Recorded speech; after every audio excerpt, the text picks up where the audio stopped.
शहर के आदर्श सड़क स्थित मिशन अस्पताल की करोड़ों रुपए की शासकीय जमीन के फर्जीवाड़े में बड़ी कार्रवाई हुई है। वर्ष 2022 से फरार चल रहे भूमाफिया सुधीर जैन को नौगांव पुलिस ने इंदौर से गिरफ्तार कर लिया है। आरोपी पर 10,000 रुपए का इनाम घोषित था। आपको यह भी बता दें कि आरोपी सुधीर जैन, उसकी पत्नी मध्य प्रदेश के सबसे चर्चित 250 करोड़ के सेंट टेरेसा जमीन कांड से भी जुड़े हुए हैं। मामला आदर्श सड़क स्थित मिशन अस्पताल की लगभग 0.493 हेक्टेयर शासकीय भूमि से जुड़ा हुआ है।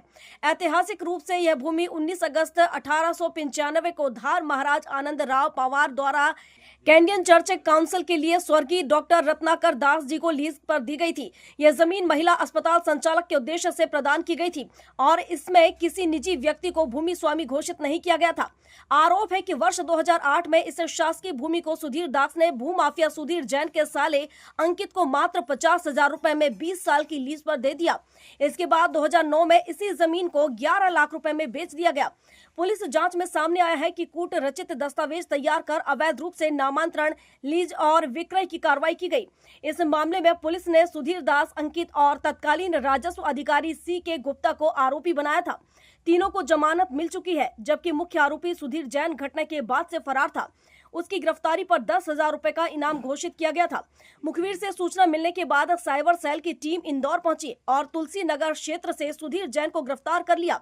गिरफ्तारी में साइबर सेल प्रभारी उप निरीक्षक प्रशांत गुंजाल, प्रधान आरक्षक सर्वेश सिंह सोलंकी, बलराम भवर सहित अन्य पुलिसकर्मियों की अहम भूमिका रही।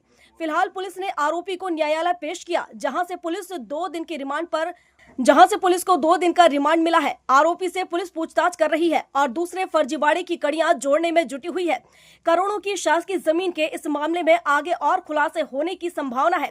सरकारी व महाराज की जमीनों को लेकर महत्वपूर्ण तथ्य यह है कि धार में राजस्व अधिकारियों, भूमाफियाओं, राजनेताओं तथा कानूनी सलाहकारों का कुछ ऐसा गठजोड़ पिछले 15-20 सालों में हुआ है कि यहाँ की बेशकीमती सरकारी व धार महाराज की जमीनों में हेराफेरी कर आपसी बंदरबांट कर ली गई और इसीलिए भूमाफियाओं के साथ राजनेताओं का गठजोड़ होने से कोई भी राजनीतिक दल बेशकीमती सरकारी जमीनों पर हो रहे अवैध कब्जों को लेकर मौन साधे बैठे हैं।